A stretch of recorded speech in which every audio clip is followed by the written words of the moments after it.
জনপ্রশাসন মন্ত্রণালয়ের কর্তৃক জারিকৃত সর্বশেষ প্রজ্ঞাপন অনুযায়ী ৯৩% মেধা ও ৭% কোঠা অনুসরণপূর্বক প্রাথমিক সহকারী শিক্ষক নিয়োগের তৃতীয় ধাপ ঢাকা ও চট্টগ্রামের চূড়ান্ত ফলাফল দ্রুত সময়ের মধ্যে প্রকাশের দাবিতে মানববন্ধন অনুষ্ঠিত হয়েছে।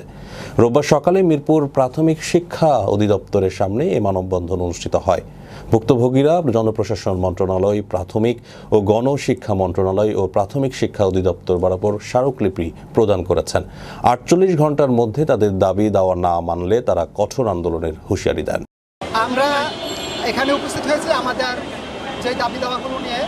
প্রাথমিক শিক্ষা অধিদপ্তরে আমাদের সর্বশেষ সার্কুলার, যেটা সর্বশেষ সার্কুলারের দ্বিতীয় ধাপের রেজাল্টের জন্য ৯৩% মেধায় সরকারের সর্বশেষ প্রজ্ঞাপন অনুযায়ী ৯৩% মেধায় আমাদের নিয়োগ দিতে হবে এবং ৩১ জুলাই যে শূন্যপদ ছিল সেই শূন্যপদ থেকে আমাদের শূন্যপদ ফিল আপ করতে হবে এবং ৭২ ঘন্টার মধ্যে আমাদেরকে রেজাল্ট দিতে হবে। ৭২ ঘন্টার আলটিমেটাম দিলাম। এর মধ্যে যদি আমাদের রেজাল্ট মেধাভিত্তিক রেজাল্ট না দেওয়া হয় তাহলে আমরা সারা বাংলাদেশের দুর্বল আন্দোলন করে তুলব এবং আমরা অধিদপ্তর কর্মসূচি কেরাও আমরা ঘোষণা দেব ইনশাআল্লাহ। এরপরে আপনারা জানেন যে প্রাথমিক শিক্ষা অধিদপ্তর সারা বাংলাদেশে যেখানে সর্বশেষ সার্কুলার যেটা ছিল ২০২০ সালে, যে সার্কুলারটা ছিল সেখানে কিন্তু উল্লেখ করা ছিল যে কোটা সংক্রান্ত সরকারের সর্বশেষ প্রজ্ঞাপন যা থাকবে সিদ্ধান্ত, ওই সিদ্ধান্ত অনুযায়ী রেজাল্ট দেওয়া হবে।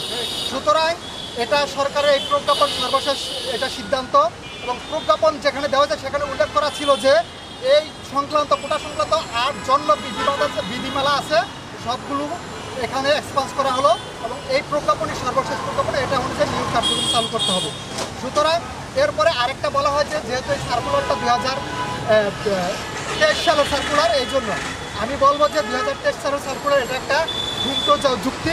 কারণ পিএইচসি গত কয়েকদিন আগে আমরা দেখছি যে ২০২১ সালের সার্কুলারকে তারা সংশোধনী দিয়ে বাইবার জন্য ৯৩% কোটা নিয়ে আসা হয়েছে। কারণ তারা ৯৩% পিএইচসি যদি ৯৩% পুরো সার্কুলার এক বাইবা নিতে পারে তাহলে এই প্রাথমিক অধিদপ্তর ৯৩%-এ রেজাল্টও দিতে পারবে। সুতরাং এক সাগর রক্তের বিনিময়ে বিশাল রক্তগঙ্গা পেরিয়ে আমরা আজকে এই জায়গায় দাঁড়িয়েছি। আমরা সেই শহীদের রক্ত, ভেজা রক্তের উপরে দাঁড়িয়ে এখনো কোটায় নিয়োগ দিবে এটা আমরা কোনোভাবে মানতে পারি না। এরপরে পৃথিবীর কোথাও পোষ্য কোটা নাই। পোষ্য কোটা যদি থাকতে হয় শুধু শিক্ষকদের কেন থাকবে? জেলে কামার কুমার প্রত্যেকের পোষ্য কোটা থাকতে হবে।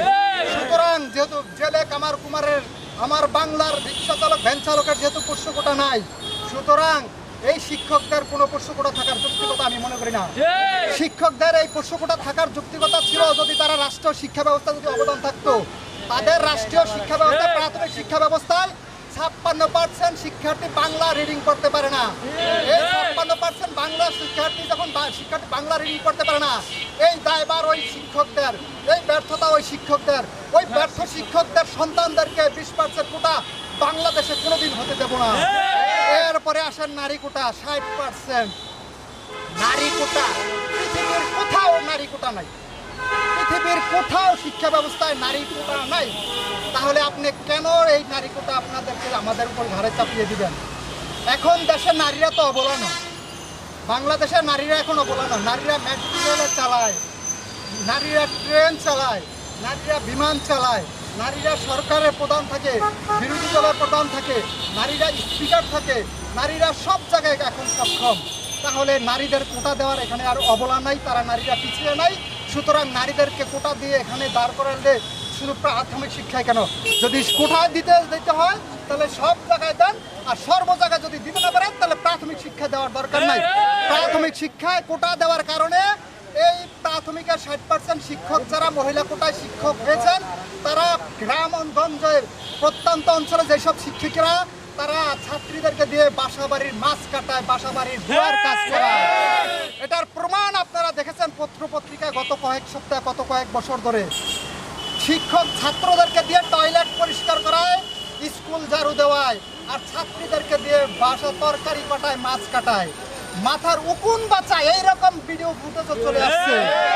আমরা চাই না এই শিক্ষকদেরকে অদর্ব শিক্ষক নিয়োগ দিয়ে, ৬০% মহিলাদেরকে শিক্ষক নিয়োগ দিয়ে তারপরে আমাদের পরবর্তী জেনারেশন স্কুলে যায় মাছ কাটক, তরকারি কাটক, উকুন বারক। এটা আমাদের প্রত্যাশা না। সুতরাং আমরা যেটা চাচ্ছি একটা শান্তিপূর্ণ, এখানে আমরাও মামার বাড়ি আবদার নিয়ে আসি নাই।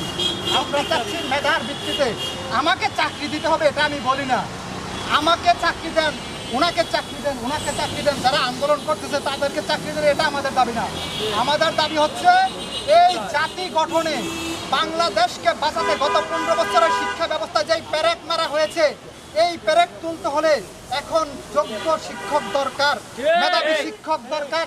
আমাকে দরকার না। রহমান রহিম, আপনারা জানেন আজকে আমরা এইখানে সমবেত হয়েছি শান্তিপূর্ণ মানববন্ধনের যে মেইন এজেন্ডা সেটা হচ্ছে গত 5ই আগস্ট 15 বছরের স্বৈর শাসনের অবসানের লক্ষ্যে আমাদের ছাত্র সমাজ, ছাত্র জনতা যে তাজা প্রাণ ঢেলে দিয়েছে রাজপথে।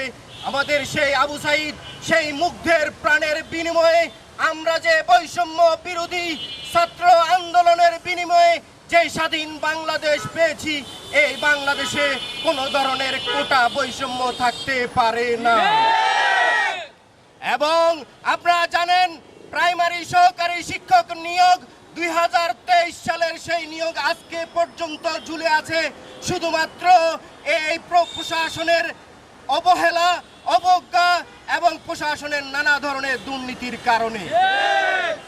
আমরা আগামী 48 ঘন্টা আলটিমেটাম দিতে চাই যে জনপ্রশাসন মন্ত্রণালয় এবং আইন মন্ত্রণালয়, ডিপিইর মহাপরিচালক সহ অন্যান্য সংশ্লিষ্ট যারা আছেন, দয়া করে আমাদের রিজিকের ব্যবস্থার জন্য হলেও আপনারা এই কোটা বৈষম্য দূর করে অনতি বিলম্বে আমাদের রেজাল্ট প্রকাশ করুন।